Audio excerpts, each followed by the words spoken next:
What was it like on the set of Little House on the Prairie? The actress who played Michael Landon's wife says it wasn't as wholesome as it seemed.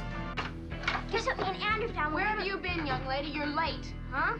I asked you where you've been. Well, I was trying to tell you, me and Andrew. Fact is, you're late. There are very few television programs in history that have managed to burrow so completely into the collective memory of a nation the way Little House on the Prairie did. For 9 seasons, from its debut in September 1974 to its finale in 1983, the show transported millions of American families to the sun-bleached dirt roads and rolling meadows of Walnut Grove, Minnesota, where the Ingalls family fought, prayed, laughed, and endured. Based on Laura Ingalls Wilder's beloved series of semi-autobiographical books, the series became a cornerstone of American television, a warm, morally earnest portrait of pioneer life that felt both intimate and mythic at the same time. But here is something they never quite tell you about legends. Look closely enough, and the cracks start to show. Little House on the Prairie was, at its heart, a television production, a human enterprise run by human beings, complete with late nights, rushed decisions, exhausted directors, and a wardrobe department that occasionally seemed to be working from a different century than the one they were supposed to be depicting. The result is a show filled with moments that, once spotted, cannot be unseen. From glaring anachronisms that drop the audience straight out of the 1880s and into a more modern era, to continuity errors so bold they practically dare you to notice them, to behind-the-scenes stories of pranks and chaos that stand in astonishing contrast to the show's wholesome image, Little House had more going on than the editing room ever managed to contain. Pull up a chair, because it is time to look again. Let us begin with perhaps the most audacious anachronism in the entire run of the series, a moment so brazen in its disregard for historical accuracy that it almost feels intentional. In a Season 8 episode titled Wave of the Future, the storyline follows Nellie's restaurant being converted into a franchise operation, much to her eventual regret. The episode unfolds with the kind of comic energy the show occasionally allowed itself, but then arrives a figure that stops careful viewers dead in their tracks. In the final scene of Wave of the Future, Harriet receives an offer to open what is clearly implied to be a Kentucky Fried Chicken franchise, presented by a man bearing an unmistakable resemblance to Colonel Harlan Sanders.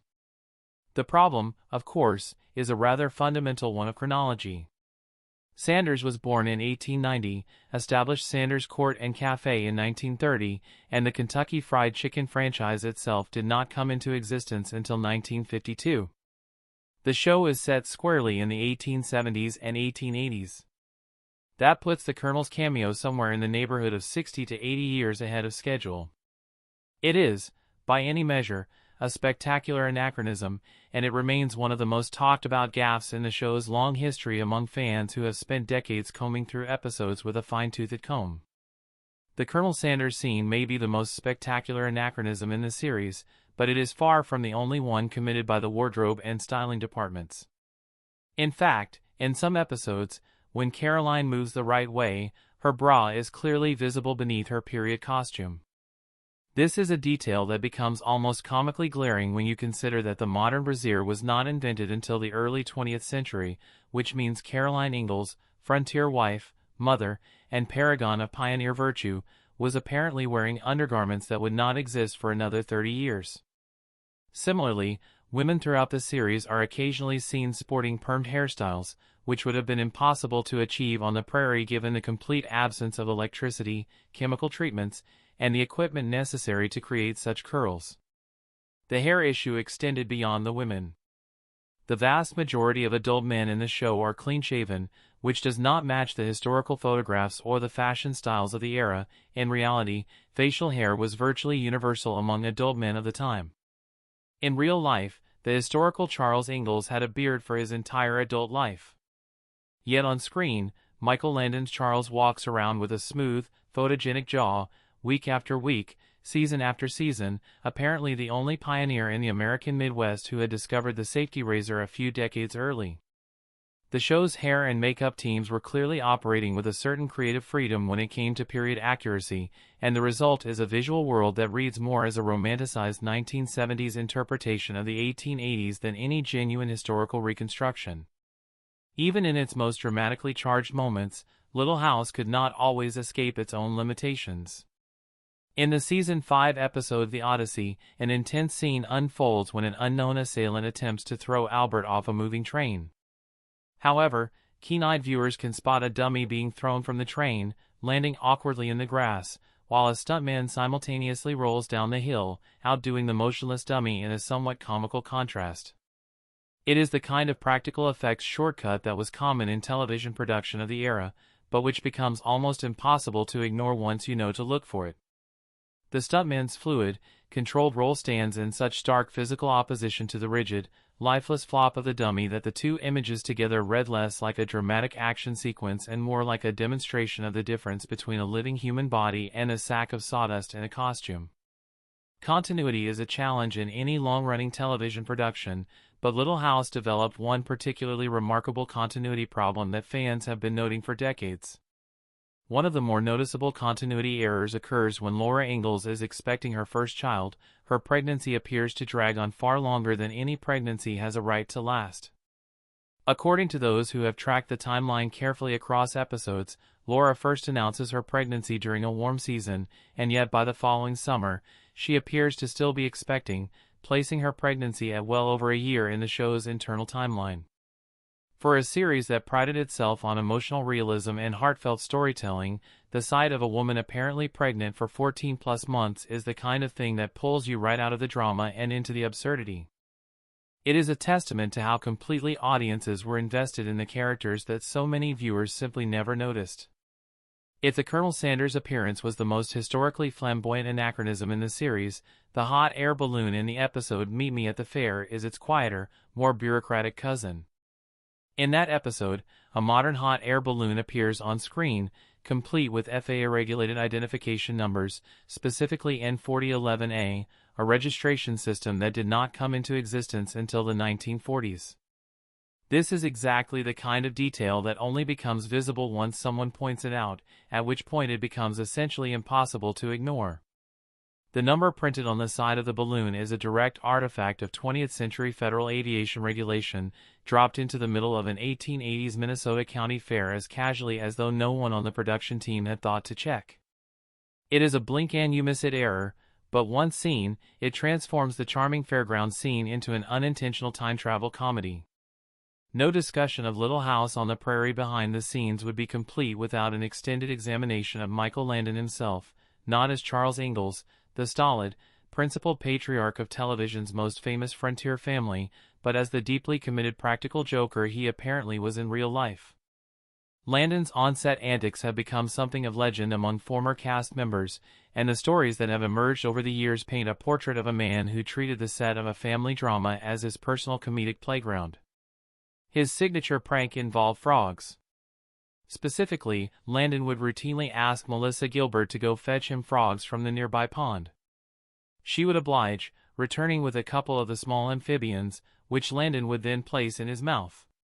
He would then approach unsuspecting cast and crew members, particularly, according to Gilbert, women who had come to visit the set and found themselves rather taken with the sight of Landon in his Pa Ingalls outfit, and open his mouth, sending the frog leaping out and the recipient into a startled panic. Patrick Labyordos, who played Andy Garvey, recalled one specific instance where Landon called a script supervisor named Mary over to him with a stern expression, waited for her to approach with her script, and then opened his mouth to release a frog, nearly scaring the life out of her.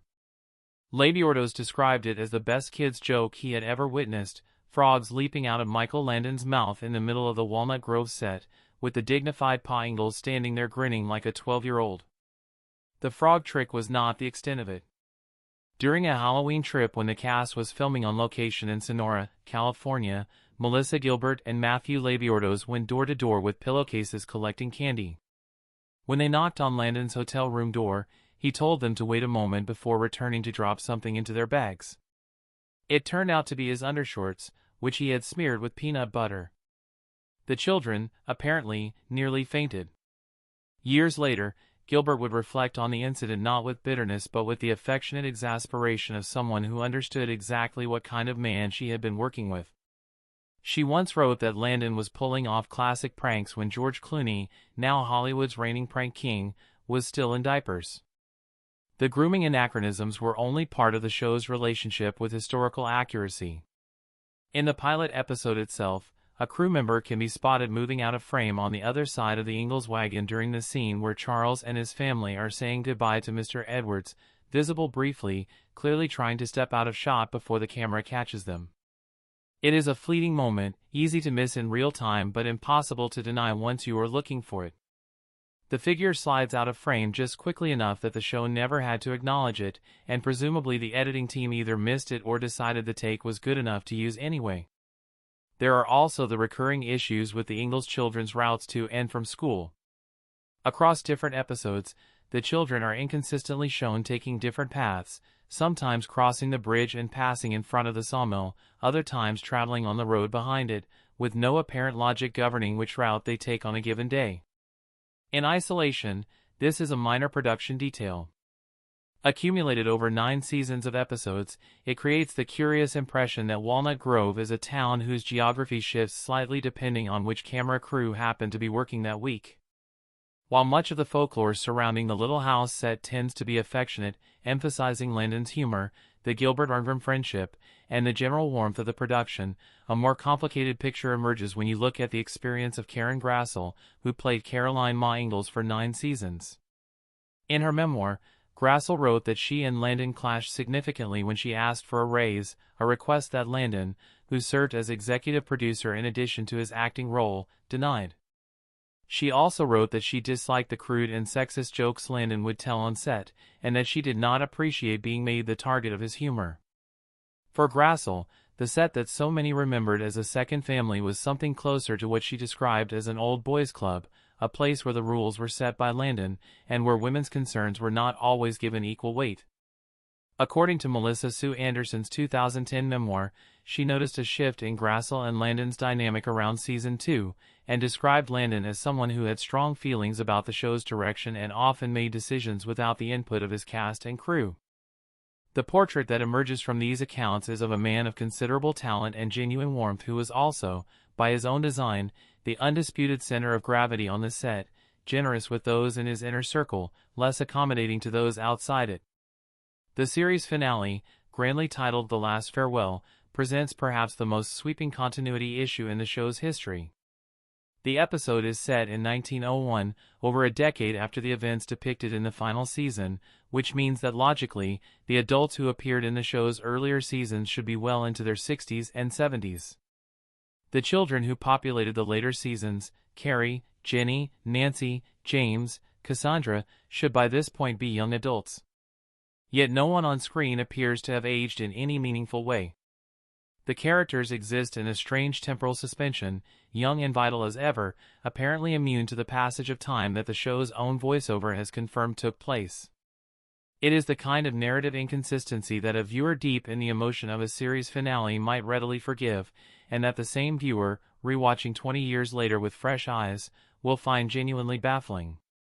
What is remarkable about all of this is not that Little House on the Prairie had bloopers, continuity errors, and historical inaccuracies. Every television production does. What is remarkable is how little it mattered. Audiences came to Walnut Grove not for perfect period accuracy or seamless production values, but for something far harder to manufacture, genuine feeling. The show, at its best, delivered that in abundance. The Ingalls family felt real in ways that transcended the anachronistic bras and the clean-shaven pioneer men and the Colonel Sanders cameo and the dummy tumbling down a hill in full view of the camera. But looking back now, those imperfections are part of what makes the series so endearingly human. A show made by real people, under real pressure, with limited time and resources and a crew apparently drinking 230 racks of beer per day while a man with a frog in his mouth ran the whole operation. The Prairie, it turns out, was never quite what it seemed. And that, somehow, makes it all the more worth watching.